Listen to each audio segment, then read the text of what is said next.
Shalom. First, giving all acknowledgement to Yahweh Ba'Shem, Yahweh Shai. I give double honors, much respects to the men that I learned this truth from, beginning with the apostles, the elders of Great Millstone. All right, and though I be not a part of any camp, I learned and I studied under the doctrine of Great Millstone. All right. Um, this video was brought to you by this article I came across. It says police issue warrant for Louisiana woman 29 who shot her boyfriend because he refused to argue with her, leaving him in critical condition. All right, and I'm not going to read the article, but um, sadly, stuff like this, it comes to no surprise. You know, being in this captivity that we're in, where everything's messed up, everything is just polluted, and I see stuff like this, and I just meditate, because though I understand, the mindset of these 2/3 and the fact that they want to stay here, right? But it still baffles me. It still it still leaves me in surprise. That people actually want to stay in this place. You know, versus in the kingdom. You're not gonna have incidences like this. Because everything's gonna be in its righteous order. You know, but just hearing stuff like this, because for the most part, Jake, they be trying to chill, man. But with the being that the wicked woman, and even more so the wicked nigger woman, you know, it comes to no surprise, because for the most part, these women, they just have the spirit of being just wicked, because like I said, Jake, man, for the most part, get that in Genesis, Jake, for the most part, they be trying to chill, man.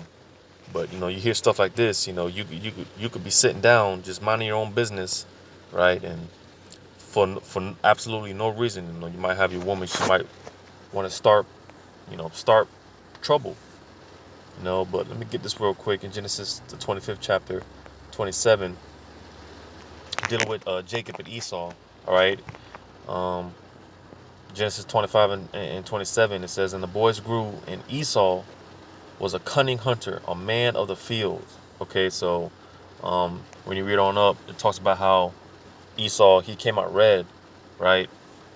Which is pretty much these so-called white people that call themselves rednecks and things of that nature. It's describing the characteristics of Jacob and Esau.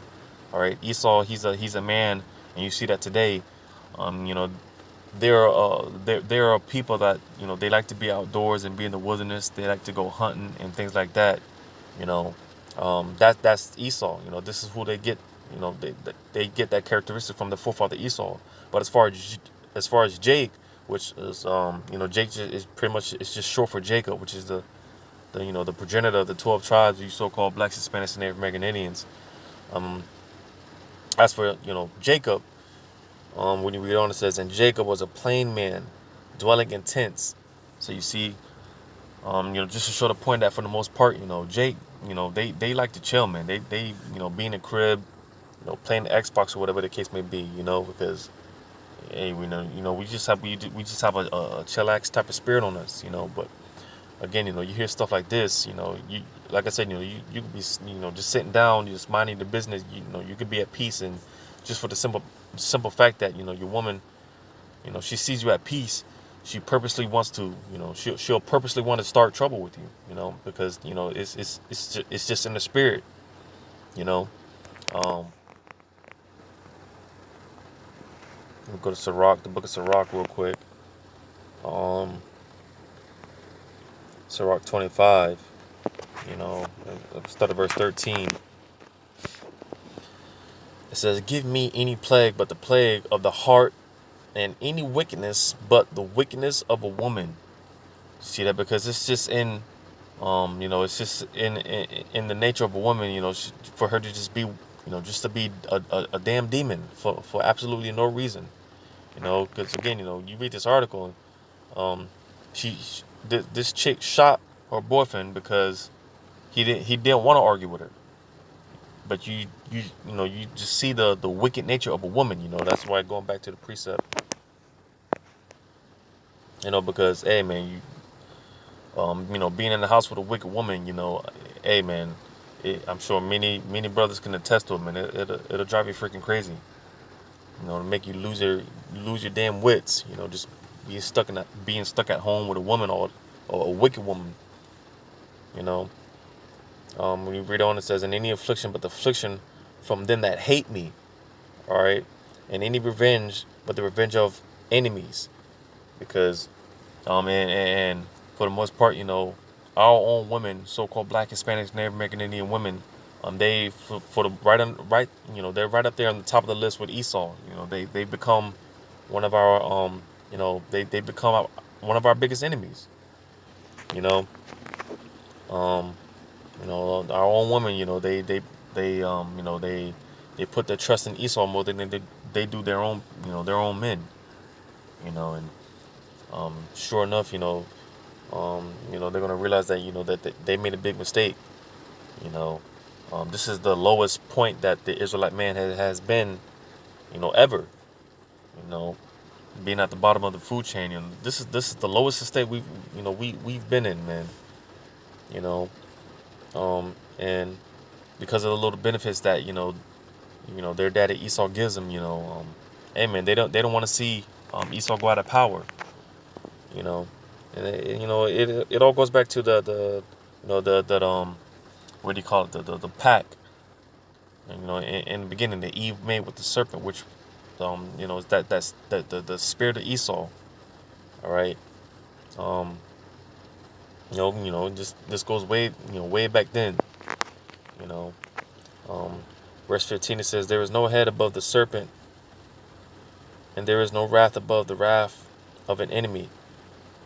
I had rather dwell with a lion and a dragon than to keep house with a wicked woman." So you see that. And like I said, I'm sure many brothers can attest. Just dealing with a demonic woman, man. You'd rather get shot or get locked up or anything. Like the scripture says. Just give me any plague but the plague of a woman. Because, hey man, these some demons that we're dealing with. You know. Um, we jump down to verse 19. It says, "All wickedness is but little to the wickedness of a woman. Let the portion of a sinner fall upon her." So you see that. Um, for the most part, when it comes to these women, and especially these these so-called Black, Hispanic, and Native American Indian women, um, or just women in general, there's nothing more profane and nothing more wicked than our own women. They're some of the most wicked and vile creatures, man. You know, and more than likely, this dude, he was and he was probably um trying to think of the precept. More than likely, this dude, he caught judgment, because more than likely he was being wicked. I think it's Sirach 26 and 23. Yeah, it says a wicked woman is given as a portion to a wicked man. So you see that. So like I said, more than likely this dude, he was being wicked or whatever the case may be. Because when you read the article, this chick, she shot her boyfriend and she pretty much fled. This guy, he was found, um, he's something like he was found on the sidewalk or something. And supposedly, I don't know. I didn't follow up. I don't know if if he made it or not, but they found it pretty much. They found him in critical condition. But more than likely, he was he caught judgment from Yahweh Shemir Shai. But nevertheless, when it comes to the wickedness, these women, they have no problem, going below the belt. you know, because again, you know, it's just in their, you know, it's just in their nature. It's just in their spirit, you know. I'm gonna go to Ecclesiastes.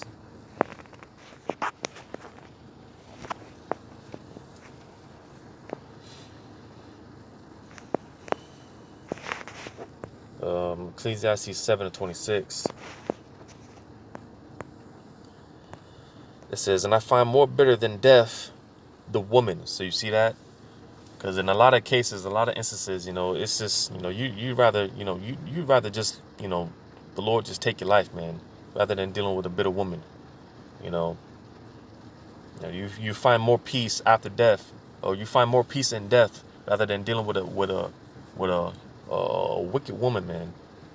You know, it says whose heart is snares and nets, and her hands as bands. Whoso pleaseth the Most High shall escape from her, but the sinner shall be taken by her. So you see that, you know, because again, you know, women, they're willing to do things that are you know, just you know, out of spite, and you know, just maliciously, you know. um for the most part, you know, women, they're willing to take it to the extreme, you know.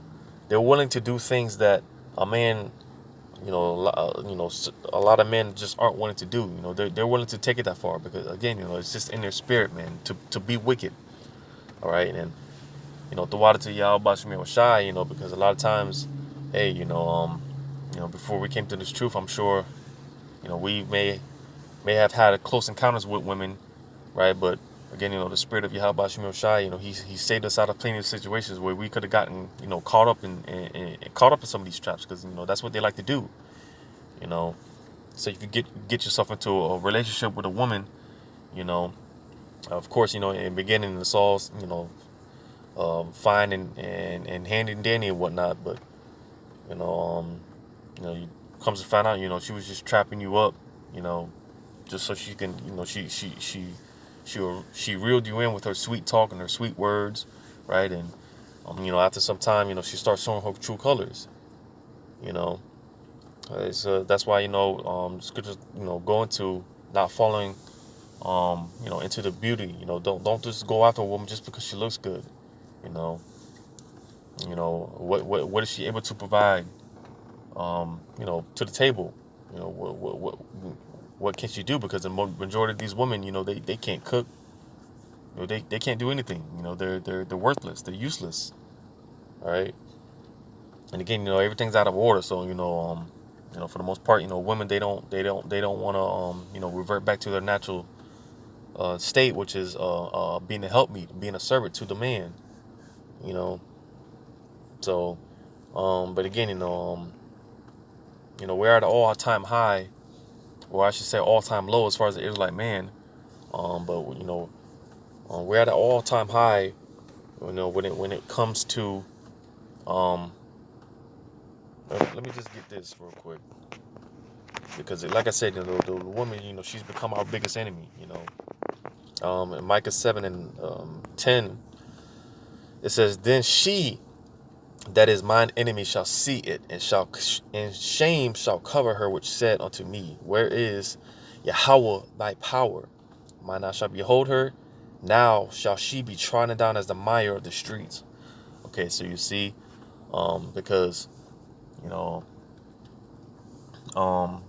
like I said, you know, these women, you know, they're willing to take it to the extreme. Um, these women, you know, you know, they'll mock you, and just, you know, just do all, you know, just take it anywhere below, you know, below the belt, you know, and especially when it comes to the men of the Lord. But you know, sure enough, you know, the you know, Yahweh Shemir Rashai, he's going to avenge his people, you know, and even more so, he's going to avenge his elect, you know, because you know, being in this whole society, you know, that raises women above the man, you know, we're just tired of seeing this shit, you know. Here it is, you know, we're living in a society where a woman, she has equal to or and even greater rights than a man, you know. And people wonder why, you know, everything's all messed up, and you know, everything's, you know, it's not but confusion, because you know, again, you know, everything's out of order. So again, this is why we need Yahweh Shemar Shai, man, to reestablish order. Because everything's out of order, and especially these women, because this shit, it's not gonna be going on in the kingdom. Like I said earlier, women are gonna be in the right state of mind. All right. And that's what we look forward to. It's funny because I just had a conversation last night, um, and just going into this whole topic with women and whatnot. Um, and it's funny because I ended up teaching. A woman. You know, because for the most part, I don't even really like teaching women, but I find it funny because that's majority of the time that's who I mostly teach. When it comes to like face-to-face contact, a lot of times I'm teaching women, for whatever reason. And these topics often come up, with men having multiple wives and things like that, and but yeah, I just find it funny, I don't really like teaching women, but most of the time that's who I'm teaching, and surprisingly, every now and then, they I bring that, bring these precepts up like Isaiah 4:1, where it says, let me just get it. Isaiah 4:1. It says, "In that day 7 women shall take hold of one man, saying, We will eat our own bread and wear our own apparel. Only let us be called by thy name to take away our reproach." So just dealing with this whole topic with, because I had this chat with this woman last night, dealing with men, having multiple women and stuff like that, and in the kingdom, pretty much everything. There's not going to be no damn feminism in the kingdom. All right, no woman. She's going to be usurping authority or any of that. And in the kingdom, women they're gonna be in their right state of mind, right? Women they're gonna be, and they're gonna revert back to their natural state of being submissive, being quiet, and like I said, surprisingly, I had this conversation, and she agreed. Whether she, you know, she said it outwardly, but pretty much, whatever she was actually thinking, that's between her and Yahweh Shem Shai. But yeah, because we're living in the times where people, especially these women, they're starting to see that, they fucked up. Now they're starting to get out of the state of being, this whole reproach attitude where they can do bad by themselves, and this whole feminism bullshit. They're starting, slowly but surely they're starting to snap out of it. They're starting to realize these things, because here it is, Yahweh Shem Shai, he's giving power back to his men. All right, and of course, a lot of them, they don't want to see that, because again, the pact that they have with their daddy Esau, their god Esau, and the little bit of benefits that they get, they don't want to see the Israelite man come back in power, because again, precepts like this, Isaiah 4:1, because they like, these women, they like drama, they like being whores and sluts and things like this, and Esau, he gives them the privilege of doing that. So they don't want to see, they don't want to, even though they are seeing it, they don't want to, they don't want to accept it, but for the most part, the majority of these women, they're going to be in for a rude awakening, because when things turn left in this society, and when this scriptures like this, Isaiah 4:1, take off, a lot of these women, these same women that are screaming feminism and whatnot, they're going to be rejected, and they're going to die horrible deaths, because you think, when all hell breaks loose during Jacob's trouble, you think you can have a nasty ass attitude and trying to usurp authority and strife with the man. You think he's gonna take you in and take care of you and provide for you. You think you're gonna fall under that protection? You're out your goddamn mind. So hey, for the most part, a lot of these women, majority of these women, they're gonna die horrible deaths. Now, the few brothers that I do talk to when it comes to when the few brothers I do talk to when it comes to women, if you decided to um stay with a woman even if she's giving you a hard time. I just, I tell them, just bear with it. If you decide not to put them off, just bear with it. Because hey, at the end of the day, vengeance belongs to Yahweh Shem Shai, and that's exactly what you're gonna see taking place. In the not so far future. You're gonna start seeing a lot of judgment take place, and especially when it comes to these women. These demons, man. So just wanted to touch on that a little bit. Yahweh you're edified. Once again, giving all acknowledgement to Yahweh Shem Shai. Double honors, much respects to the men that I learned this truth from. The men that I learned this truth from, because that's, at the end of the day, that's who Yahweh Shem Shai he's dealing with. He's dealing with men. All right. And that starts with the apostles, the elders of Great Millstone. All right. And until next time, I say shalom.